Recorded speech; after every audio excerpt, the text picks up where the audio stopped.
All right, everybody. From the post-millennial, DOJ indicts two RT-affiliated Russians, accuses them of laundering $10 million to conservative company Tenet Media to sow division in the U.S. CNN has come out and said that they have confirmed the company is, in fact, Tenet Media. Heavens! You may know that the Culture War podcast, which is owned by me, was licensed for distribution on the Tenet platform. Let me tell you, people ask me if I get worried, discouraged. How are you feeling? And I'm like, my friends, on Saturday, the frontrunner for the largest political party in the country accused me of calling for the extrajudicial execution of my political opponents and claimed I was a Trump operative who worked on Project 2025, for which I have no affiliation at all. So I'm like, this is under that, okay? It's this silly nonsense, Russian BS, whatever. And I'm like, it's kind of alarming when people message you being like, did you really claim that all Democrats Trump should start executing Democrats and things like this? And I'm like, holy crap. It's a wild week. In several years ago, they went after, Paul Joseph Watson, Milo, Laura Loomer. They went after Paul Joseph Watson. Right. It's manipulation of prominent voices in media because an election is here. And the most important time is going to be the next couple of months. 2 months to be exact. With early voting happening, powerful, influential shows that oppose the current political structure or oppose a political party, we know they're dirty individuals who are going to play dirty games. They are desperate to make narratives and to disrupt their opponents. The purpose of this, in my opinion, is to, not this story specifically, but what I should clarify is the narrative purposes of Russia disinformation, all these things, basically sow division to an extreme degree. So let's address this. As I already stated, the Culture War show existed for a long time now. What are we going on? It's been, was it like 2 years? Almost 2 years.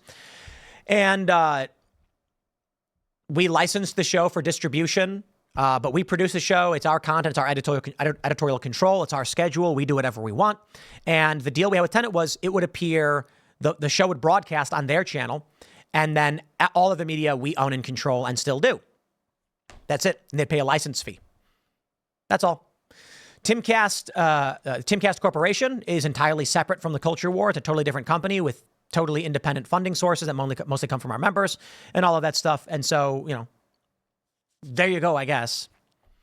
Now, I find this all very interesting because the argument from the DOJ is that the story is basically, and then we'll read the responses from, I think, Dave Rubin, Benny, and me, and we'll elaborate. Story is that Merrick Garland, he gave a press conference and said, these RT media people used fake names, funneled money through shell corporations to a U.S. entity, which is Tenet Media, they allege. And then that company deceived several of us into licensing or producing content. I didn't produce any content for Tenet. Again, they only licensed a show we already produced. So we sold the right to distribute the broadcast. I want to stress that. It's very important. As for others, I can't speak to what their deals were or what they did. I have no idea. And, it's funny because people are like, it sounds like an arm's length deal. And I'm like, kind of less than that. I don't know. There have been a bunch of people who have licensed content to a bunch of different platforms. It is what it is, I suppose. So the interesting thing, however, is the argument is that the content pushed Russian interests by sowing division in the United States. It's not that the people who produce content for Tenet were advocating for Russian positions or anything like that. Although some of them, I think, certainly were anti-intervention and more deferential to Russian perspectives. I think that's fair to say if you look at their tweets. I think my position has been rather anti-war neutral.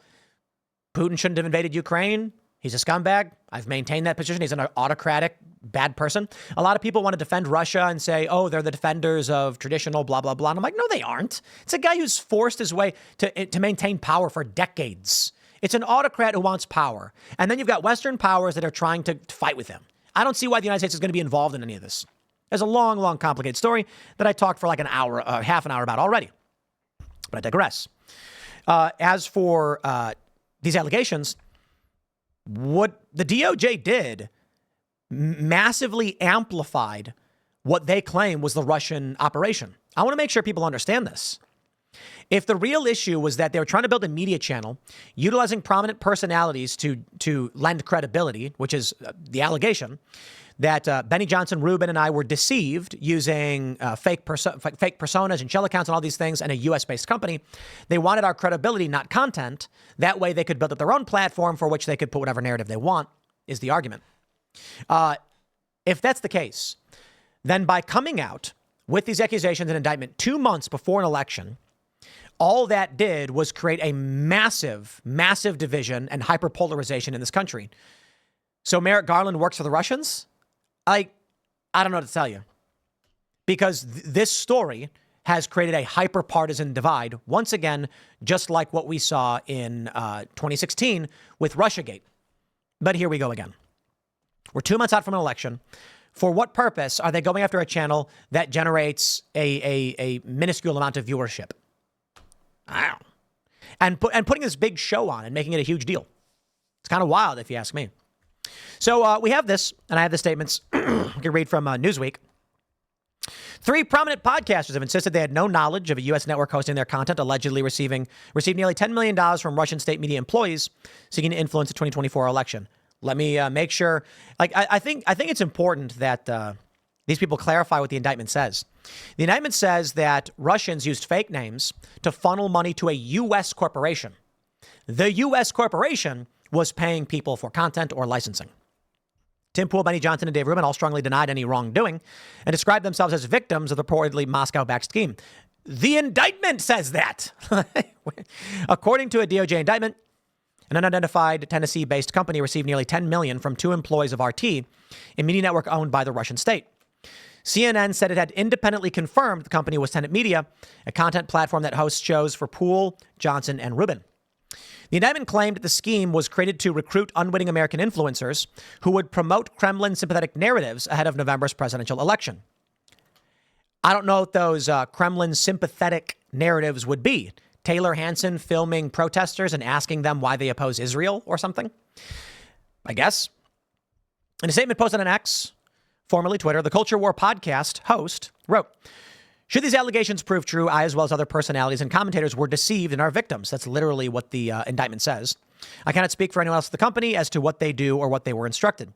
The Culture War podcast was licensed by Tenet Media. It existed well before any license agreement with Tenet, and it will continue to exist after such any agreement expires. Indeed, it will and shall.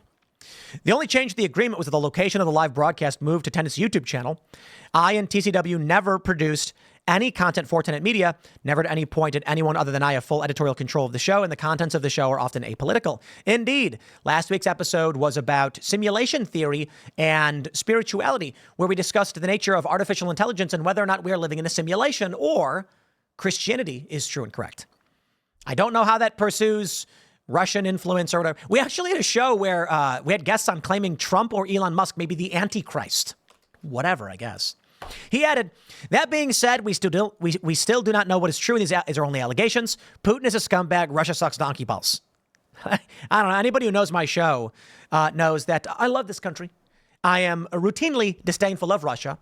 But my problem with Ukraine is, and this is not unique to me, the corporate press has even brought this up, that Ukraine's invasion of Russia puts U.S. in a dangerous political position that the Americans don't want. Silly, huh? Johnson wrote, a year ago, a media startup pitched my company to provide content as an independent contractor. Our lawyers negotiated a standard arm's length deal, which was later terminated. We are disturbed by the allegations in today's indictment, which make clear that myself and other influencers were victims of this alleged scheme. My lawyers will handle anyone who states or suggests otherwise. Dave Rubin said, these allegations clearly show that I and other commentators were the victims of this scheme. I knew absolutely nothing about any of this fraudulent activity, period. People of the internet was a silly show covering viral videos. And there's a little bit more, so I'll pull this up. Viral videos, which ended 4 months ago. The DOJ has never contacted me regarding this matter, and I have no intention to comment further. This screenshot directly from the indictment speaks for itself. Now, look, I'm of 2 minds on this, and I can't say too much for obvious legal reasons. The indictment specifically points out how I and others were deceived through a scheme. Some have argued that we didn't do our due diligence. Oh, I assure you we did. If what the DOJ is saying is true, you can read it for yourself. It was sophisticated, like untraceable shell corporations and fake names. fake individuals, not to mention the people who are running it we knew for a long time and trusted. But we certainly did. And there's a lot more that I could probably add to this later tonight because there are some pretty big developments. But I will stress, and this one will be important, victim. Okay, I'm a victim. Let's see. He added, the DOJ has never contacted me regarding this matter, and I have no intention to comment further. Newsweek contacted Tenet Media and RT for comment outside of regular working hours. On Wednesday, the DOJ charged Konstantin, it's probably Konstantin, right? Kalishnikov and Elena Afanasyeva, both Russian-based employees of RT, with violating the Foreign Agents Registration Act and conspiracy to commit money laundering. The pair are accused of dispersing nearly $10 million to help promote online content they deem sympathetic to Kremlin aims. Speaking at a press conference on Wednesday, Attorney General Merrick Garland said, we allege that as part of the effort, RT and its employees, including the defendants, implemented a nearly $10 million scheme to fund and direct a Tennessee-based company to publish and disseminate content deemed favorable to the Russian government. Now, what's interesting is they're not charging the people at Tenet. I wonder if it's because it's First Amendment protected, and I wonder if it's because the people who ran Tenet either didn't do anything wrong, or I have no idea. Though I can certainly say that those of us who were involved were deceived and are quite perturbed, to put it mildly. But again, more to say later. Referring to Farah, he later added, the law, enacted nearly a century ago, was enacted to ensure that the American people were informed when a foreign power engages with political activities or to seek influence public disclosure. The American people are entitled to know when a foreign power is attempting to exploit our country's free exchange of ideas in order to send around its own propaganda. Garland confirmed that political commentators were not informed they were being backed by Russian state-linked funding, commenting, the company never disclosed to the influencers or their millions of followers its ties to Russia and the Russian government. According to the indictment, at one point, an RT employee asked a Tennessee-based company to create content linking the Crocus City Hall terror attack, which took place in Moscow in March, to Ukraine in the U.S. The Islamic State group claimed responsibility for the incident, which killed 145 people. And I'm pretty sure if you watch Timcast IRL, we explicitly call that an ISIS attack. All of our sources are corporate press sources. You know, we just call them out when it's obvious lies, like a picture of Trump giving a thumbs up and it says Trump gave a thumbs down. I'm like, my favorite right now is when the media is claiming that the immigrants, the Venezuelan gang takeover isn't real, despite the fact that the police are literally saying it is, and they're giving out warnings. But there are still these leftist outlets being like, nope, not real. It's made up. It's fake. And I'm like, local outlets are saying the police are warning people, but I digress. A founder of the company said one of their commentators was happy to cover it in reply. In August, the FBI Office of the Director of National Intelligence and Cybersecurity Infrastructure Security Agency, CISA, said they believed Iran was behind a hacking attack targeting the Trump presidential campaign.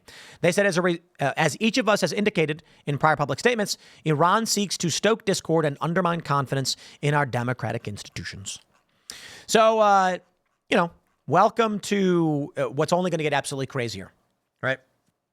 Timcast Corporation, this show. You see, what's happening now is... Look, I can only say Merrick Garland is an unwitting agent of Russian disinformation. And I don't mean that as a joke. This DOJ indictment may very well be the actual Russian play. Why? Think about the outcome. Now what's happening is division has been amplified to an extreme degree. What was originally a small YouTube channel with relatively low reach, producing what Dave Rubin's show was him commenting on viral videos. Like, really? Dave Rubin watching a lady at Taco Bell get mad over not having extra sauce is Russian influence. Benny Johnson producing the show he already does, his political opinions. And the Culture War podcast, which literally existed before Tenet Media and still does exist and will exist afterwards. And we control the audio side and all of that stuff. Like, what was the impact? Well, with Merrick Garland's DOJ indictment, the impact is massive. Now there is massive division in this country. So if the argument is that we're trying to avoid political divisions in the United States, Merrick Garland is an unwitting Russian asset, accidentally. That may be the actual play. And Russia may be laughing all the way to the bank, being like, it was 3D chess. 4D chess? I think actually it's 3D chess because chess is on a 2D board. But I suppose, no, I don't know. Knights can jump. So I suppose that would make it three-dimensional. The point is this, and time is involved with clocks. So it's already 4D. Fifth dimensional chess, multi-planner. You get my point. The plan may have been to induce charges so that Merrick Garland would create division, animosity, and chaos in the United States, and further sow division unintentionally, unwittingly. Because I can tell you this, the Culture War podcast talking about video games, this Friday we're talking about Hollywood and movie production. This is not even political stuff. It's culturally political in the sense that it talks about like cultural efforts. But now it's exploded.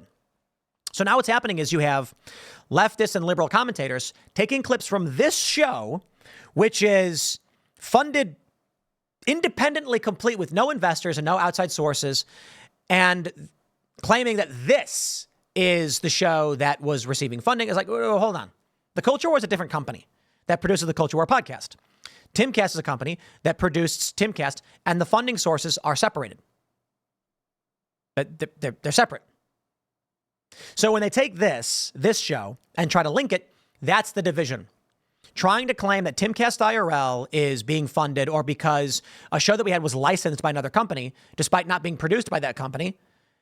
That's how the narrative now is being manipulated. I'm a couple minds on this one. Perturbed is one way to put it for a variety of reasons. Honestly, somewhat grateful to the FBI, in all honesty. And we'll see where this goes. There's a lot I can't say. Maybe tonight I will be able to.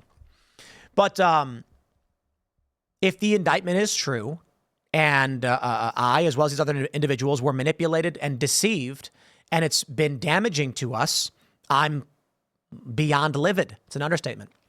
And the FBI, I got to be honest, maybe it just serves their interests, but I kind of feel like, hey, finally, they've done something that actually benefited me, in essence. And I'll stress this too. I look, the liberals who are lying and the liberal podcasters who are lying, what are you going to do about that? But the DOJ indictment makes clear that we were all tricked and manipulated. What more can I say about that? I don't know. It's like, if that's true, then, well, holy crap. Thanks for figuring, like, I don't know. We'll see what happens. But, I have nothing but disdain for these crackpot, loony leftists and liberals who are just lying about what's going on. That's why I said you can eat my Irish ass. I don't know if YouTube gets mad about me saying that. But yes, I am Irish. I am more Irish than I am Korean. And I thought it was funny to say Irish. I don't know. German, Irish, and Korean. And a little bit of British. Indeed. There's like little bits of like French, Dutch, and other stuff in there. But, for the most part, German, Irish, Korean, for the most part. I don't know. Like German, Irish is like a very common thing, I guess. But, I don't know. There'll be more to come. For sure. And I think things will certainly get interesting with these developments. But I also kind of feel like, a PR event 2 months out from an election that has no impact on the content we produce at all in any way. I don't know what the point is. I don't know. You know what, man? The annoying thing about all this is the legal restrictions on speech, which should not exist, but do exist. Because there's a whole dark world beyond the scenes, a whole dark world of these communications with like the FBI, the things they do, that they don't talk about. And, example I'll give you is there was this email service that provided encrypted emails for people. And they received a national security letter from the Fed saying, you cannot talk about this. So instead of responding and giving in, they just shut the company down and then stated they did in defiance of what the feds were trying to do.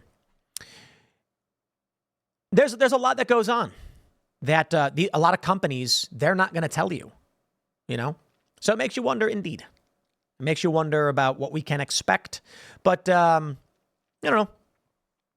everybody and their grandmother has been trying to, hit me up, and journalists and all that stuff. So it's stupid. These journalists are morons. It's just so dumb. Journalists, let me tell you to do your jobs for you. Okay. The idea that like a journalist is going to call someone who is potentially named as a victim in an indictment. Let me explain something to you totally ancillary, just outside of all of this. Let's say there's a murderer and a DOJ releases an indictment on this murderer, and it lists Jane and John Doe's as victims, but There's enough identifying information to figure out who these people are. Don't you think those victims are going to be working with the investigators, and that you asking for information just flies in the face of an ongoing investigation, right? Don't you think maybe you should say, when you can, I'll be waiting, instead of trying to just call someone's phone? Not that they know my number. This is actually really funny. So I don't think they've been able to figure that one out. But yeah, I don't know. Someone says the trial hasn't started. I will make sure to clarify too. Like, these are allegations. I've not spoken to the people who run Tenet, and those that we believe are named. No idea. So I don't know exactly what is going on. I don't. All I know is our show existed before. It will continue to exist. We'll be live Friday. Nothing has changed. So I hope everyone revels in that. I will continue to say that Ukraine, as accused of by Germany of bombing Nord Stream pipeline, has proven to be an enemy of this country. The invasion of the Russian region has pissed off a large portion of Americans. Even corporate press journalists are upset about it, saying the American people don't want to see you invade a foreign country. You're supposed to be defending your own territory. I have no respect for you. Oh, I'm sorry. Do I have this tweet? Here's what I tweeted.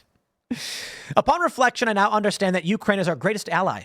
As the breadbasket of Europe and a peace-loving people, we cannot allow the fascist Russians to continue their crime against humanity. We must redouble our efforts and provide an additional $200 billion at once. I don't care about Ukraine. I am pissed off that Germany issued a warrant for the arrest of Ukraine for the bombing of the Nord Stream pipeline. Why are we supporting these people? You want to come out, military-industrial complex Democrats, and explain why we should be funding this war in Ukraine? Do it! But you haven't. So don't expect me to support any of this shenanigan garbage or the country of Ukraine, okay? Which everyone agrees is massively corrupt. If it's true, and it's alleged that Ukrainian bombed the Nord Stream pipeline and the invasion of the Kursk region of Russia using our resources, did the American people sign off on that? That we would fund your defense, which you would then use the resources training to invade Russia? Don't get me wrong. They're allegedly not using U.S. weapons in their invasion, but they are firing from their territory into Russia using U.S. weapons. Biden answered about this. That is insanity to me. I don't see why we should be involved. But I know exactly why we are. Well, I believe we know why. And that is, Russia controls a large amount of the gas flowing into Europe through Gazprom, which has a major pipeline going through Ukraine. And the loss of control of that territory would strengthen Russia's ability to export energy at high rates, allowing the Russian economy to expand and strangling out the European economy because energy constraints. Europe needs more people. Fertility rates are down. That's why they're bringing in mass migrants to keep their job numbers up. This whole Ponzi scheme is struggling to exist. Oh, man, the Qatar-Turkey pipeline failed. Barack Obama was trying to oust Assad. The deep state wanted to get Assad out so that we could build this pipeline, which would compete with Russia. And their plans fell apart completely because Donald Trump got elected. And they're losing their minds over it. Guys, I want you to understand something. You failed, okay? To the deep state, to the U.S. intelligence agencies, this is your fault. You screwed this one up. It's not on us. The American people who are mad, I, who am mad, podcasters and influencers and commentators who have built influence watching all this happen, you made a mistake. Stop taking it out on us. Apologize for your failure. Be honest about your intentions. Explain what's actually going on, or you deserve to lose your power and be gone. I got to tell you, I'd have infinitely more respect if Joe Biden, Kamala Harris, or Barack Obama, or any one of these people came out and said, in 2009, we were trying to build a pipeline from Iraq through Syria, Turkey, into Europe to provide clean, cheap energy to the European people. Bashar al-Assad said that he was an ally of Russia and would never allow such a pipeline to exist. This is true, by the way. Obama impression aside. The U.S. then made plans. One of those plans was to remove Bashar al-Assad, reported by The Guardian. We wanted this pipeline from Iraq through Syria, Turkey, into Europe to offset the Gazprom gas monopoly. They control about a fifth of gas going into Europe, which allows them to set prices very high. If we were to run this pipeline, we could then compete and it would lower energy costs. But that'd be bad for the Russian economy because, as we know, they're an ice-cold gas station. That's how people refer to, what do they call Russia? A gas station, a northern gas station or something like that.